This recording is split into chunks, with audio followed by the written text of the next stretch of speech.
Halos lahat sa atin naghahanap ng the one. Yung mamahalin mo.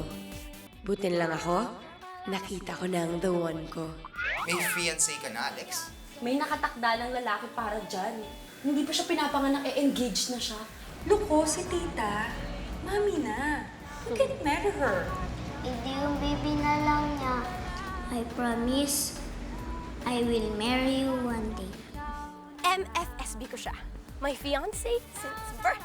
Naniniwala ako na meron akong isang one true love. At yun si Van. Bakit po, tita, may problema po ba kayo? It's about Van. He's missing. At ang suspetsya ko, umuwi siya ng Pilipinas. Parang dumago naman hahanap niyang van na yan. Alam mo kung meant to be talaga kami, edi magkikita at magkikita kami. Ano kasalanan ko? Tingin ka ng tingin eh. Sigurado ka ako tumitigil? Ay, hindi ako nadadaan sa pakit-pakit mo ah. Pero nadadaan ka sa mga titig ko. Kaya ka nga nadapa, di ba? Bagong transfer daw siya from Canada. Ayoko makita yung pagmumukha niya.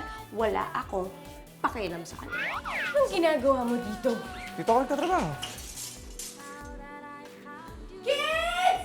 Ikakabig ka talaga malas sa buhay ko. Ang hilig mo talaga manisin ng ibang tao sa tuwing may nangyayari sa'yong masama, eh, no?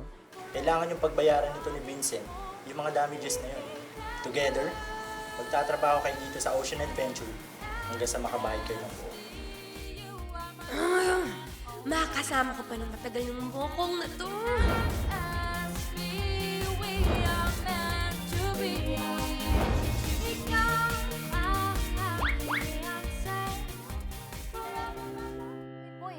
Ano ba ine-emote-emote mo dyan? Makakasama mo day in, day out yung si Vincent. Alam mo, girl, kung ako yung tatanungin, hindi yan parusay, blessing yan. Blessing. Sigurado ako dun sa blessing. Niloloko mo ba ako? Blessing. Every time nakikita ko yung mukha ng tao na yon, minamalas ako. Nadadapa ako, natatakasan ako ng mga bagets, nalalagot ako. Pero bulag ka ba? Hindi mo ba nakikita na kung gaano kagwapo si Vincent? Tumigil ka nga. Alam mo naman na hindi ako tumitingin sa iba eh. Kasi nga, di ba? Kasi may fiancé ka na, si Van. Lagi na lang si Van. Si Van, si Van, si Van. Si Van na walang malay. Si Van na, actually, nawawala. Exactly. That's my point. Yun na nga yung problema ko. Ano ba dapat ginagawa ko ngayon? Hanapin si Van. Pero si Vincent, tumagdag na naman sa mga problema ko. Well, think of it this way na lang. The sooner na matapos mo yung responsibility mo with Vincent, edi the better, makaka-focus ka na rin sa paghahanap mo kay Van. Huwag mo kasing araw-araw na aawayin si Vincent. Oh na. Dami mong alam. Ganito na lang, magiging civil ako sa kanya. Pero sinasabi ko sa'yo na hindi ako mag-enjoy kasama yung tao. Arte. Hindi ko na lang. Sige. Are you ready for this? Teka lang. Bago tayo umalis, kailangan pirmahan mo muna to. What's this? Kontrata yan. Nang ano? Well, if we're going to work together, meron akong mga rules na kailangan mong sundin. Okay, sige. Ready? Rule number 1. You must always be 10 feet away from me. Kasi feeling ko kapag nandyan ka parang minamalas ako. Ang weird mo talaga. Pero, okay. Okay. Rule number 2, hindi mo na ako kakausapin. Last na yan. Hindi mo rin ako ngingitian at hindi ka magpapakute sa akin. Okay? Please. Ako lang kakausap sa'yo whenever I feel like it's necessary. At that's the only time. Okay? Noted. Okay. Rule number 3, lastly lang, but most importantly, hindi mo ko pwedeng hawakan ever sa binte, sa braso, sa balikat, never! Kasi matino akong babae. Hindi ako tulad ng mga babae mo na, gwapo. Okay? Yes, pero alam mo ba yung... Walang pero, umuo ka na lang. Please sign, thank you.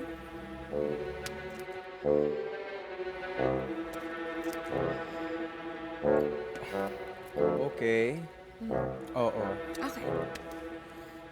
Pero I was just thinking, ano yung last rule mo? No contact? Oh, bakit? Ano meron? We're breaking it now kasi hawak mo pa yung kamay.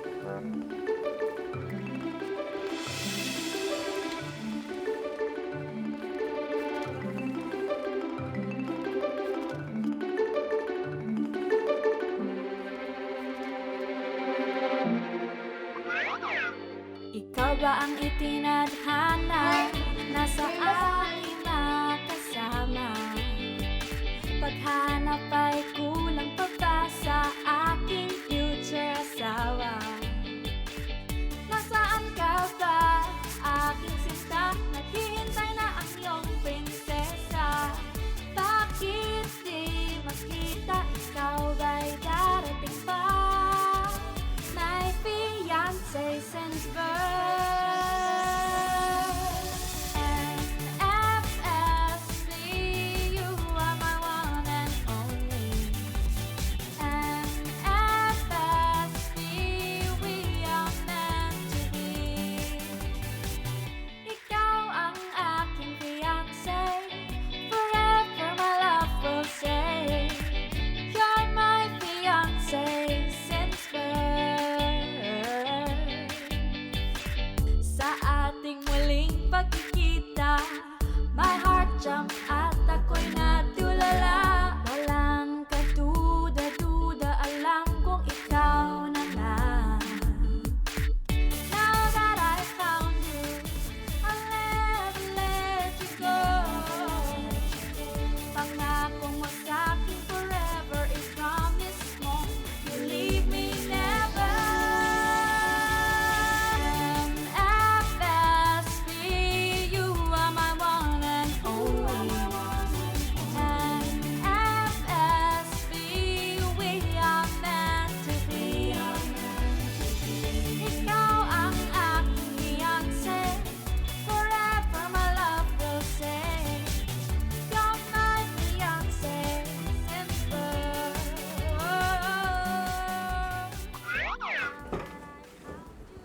Vincent, okay lang ba kung bukas ulit, sasabay ako sa'yo? Of course. I had fun. Alam mo ako rin, in fairness, naalala ko tuloy yung dahilan kung ba't dito ako pinili magtrabaho. Mahal ko talaga yung dagat. Simula kasi nung bata pa lang ako, lagi kami pupunta sa dagat ng fiancé ko. I know a girl wants to. Mahal din niya yung dagat. I miss her so much. Ba? May naalala ka pa pala sa dami ng mga babaeng dumaan sa'yo. Alex, di ako babaero ah. Talaga? Eh, ang dami-daming babae dyan na parang pinagsisiksikan lang yung sarili nila sa inyo. Tapos ano, hindi kayo pumapatol. Bading ka ba? Alex, I know you're a lot of annoying things, pero hindi ko alam na judgmental ka pala. Uy, nagjo-joke lang ako. Sorry. See you na lang tomorrow. Vincent!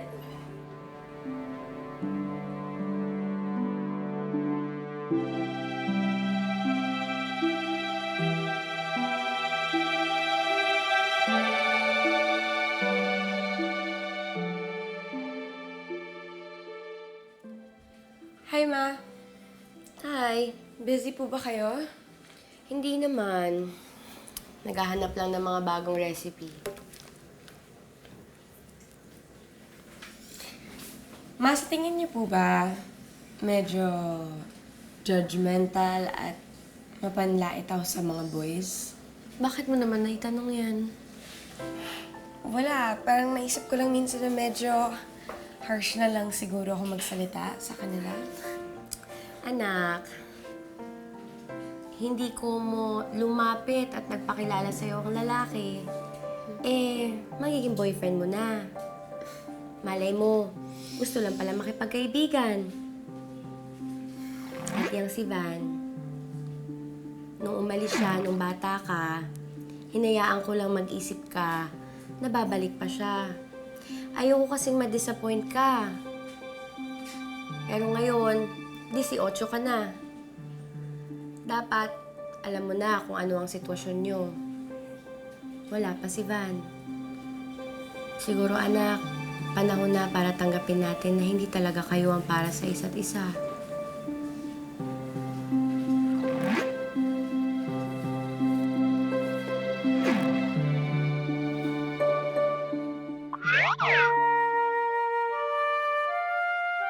Daya mo naman. Nasaan ka ba kasi? Di mo na ba talaga tutuparin yung pangako mo sa akin?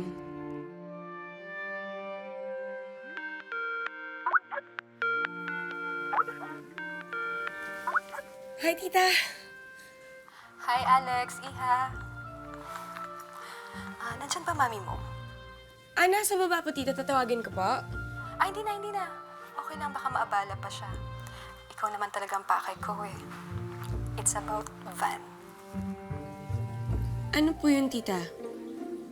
Nakausap ko kasi ang isang malapit na kaibigan niya dito. At confirmed na nandyan siya sa Pilipinas. Hindi lang namin alam kung saan siya nagstay. Pero alam namin kung sino ang pinuntahan niya dyan. Ikaw yun, Alex.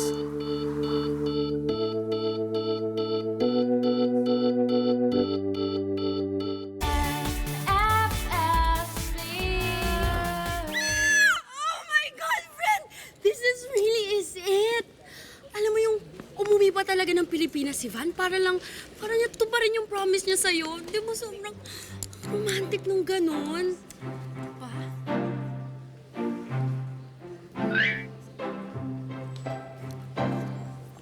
Ay, anyari? Huwag mo sabing ayaw mo na si Van? Hindi ko magiging ayaw si Van. Siya lang yung lalaking minahal ko buong buhay ko, Sam. Alam ko na. Na-realize mo siguro na baka after all these years, nag-iba na yung itsura ni Van. Girl, di ba medyo chubby-chubby siya sa pictures? Naku, oh my God. Parang elepante na yung itsura niya ngayon, ha? Ano ka ba, Sam? Kahit ano pang itsura ni Van, tatanggapin ko siya. Okay, fine. Kung gano'n naman pala, bakit parang di ka naman masaya?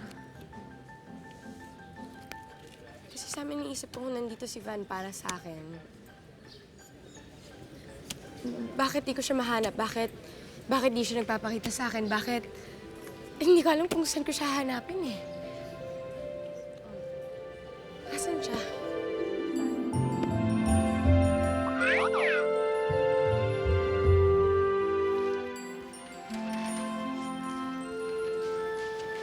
Nervousin ka masyado mamaya sa trabaho natin. This is mine. Pero the other one's for you. Peace offering. Di naman tayo nag-away ah. Ikaw lang itong nang-aaway sa akin, di ba? Akin na nga. Ayaw mo ba? Nagsasorry na nga ito. Peace offering na nga eh. Peace offering pero sumisigaw ka. Kunin mo na kasi. Kunin mo na. Huwag mo na akong kontrahin. Okay, I'm sorry kung minsan harsh ako sa'yo. Marami lang ako iniisip. Bati na tayo? Okay, shake it out.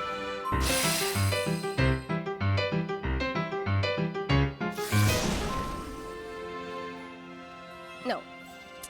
No contact deal is still in effect.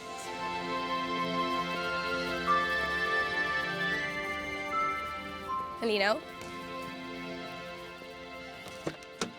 Lara? Oh. Okay ka lang? Yeah, let's go. Sure ka, ha? Yeah, baka mali pa tayo. Let's go.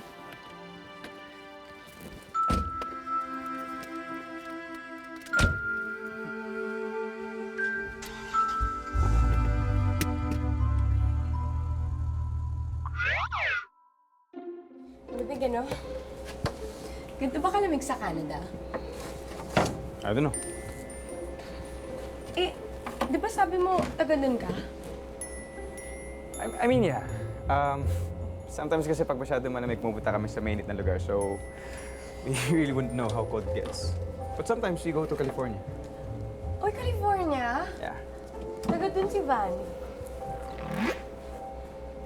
Van. Yung fiancé ko.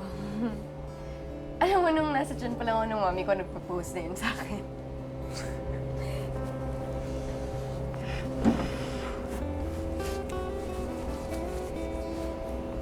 Do you miss him?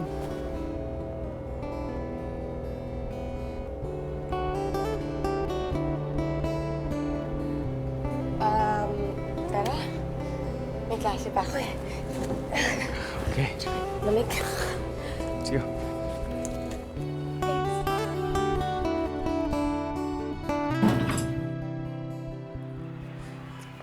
Ay, teka lang. Parang naiwan ko yata yung cellphone ko doon.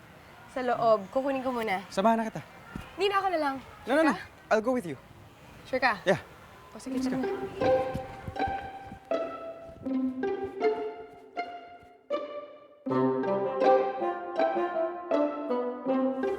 Buti lang di pa tayo sinaraduhan. Ay, naku. Sorry ah. Tama ka. Sorry. Medyo clumsy ako.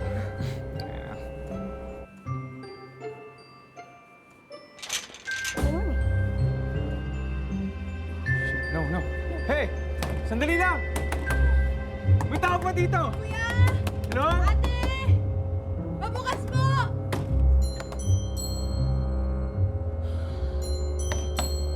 Ate, tulong! Sir!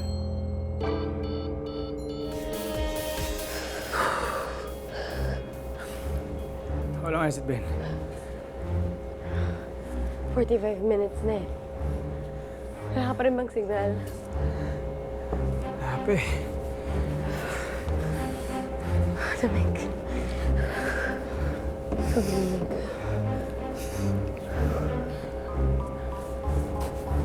Time out muna tayo sa no contact rule, ha?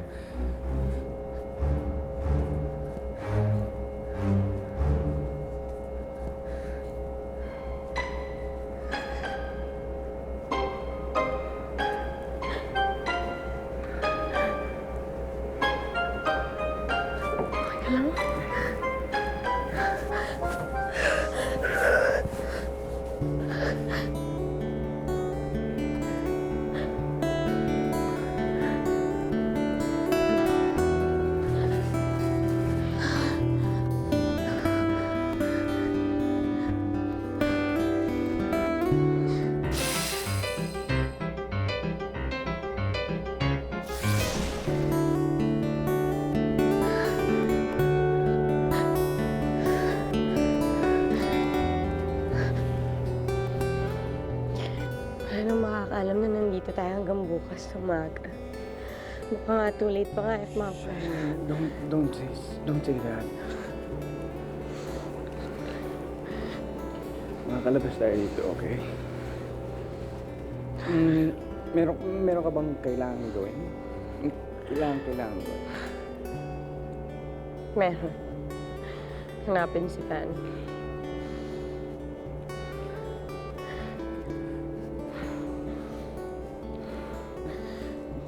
Think about it. Isipin mo na lang si Van. Isipin mo kung anong siya mahal. Kung paano ko sasabihin sa kanya na mahal ko siya.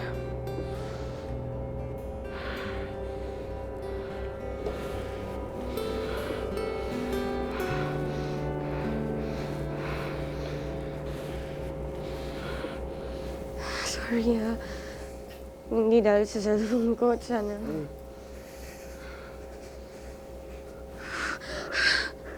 Pakiramdam ko kalabas tayo. Van, asan ka? Mahal naman.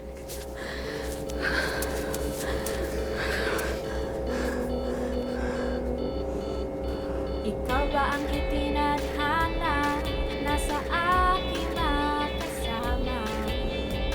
Paghanap ay kulang pa ba sa aking Mahal na mahal din kita. NFSD, you are my one and only. NFSD, we are meant to be. You're my fiancé since birth. Dahil sa nangyari, parang Ikaw ba ang itinadhana mas na-realize ko na kailangan kong makita si Van. Sinagip ka na't lahat ni Vincent, si Van pa rin yung iniisip mo. Kung ano man yung meron tayo ngayon, it can't be. Mahal ko si Van, and I need to find him. Hanapin natin si Van. Ba't di natin puntahan yung dati niyang bahay? Or kung saan ba kayo nag-hangout dati, puntahan natin yun. Or baka naman nung bata kayo, may pinaplano kayo na puntahan niyo paglaki niyo. Malay mo, nandun siya, hinihintay ka niya, di ba? May magpo-propose na mamaya eh. Romantic naman nan. Sorry. Mahal ko talaga si Van. Alex, ako si Van.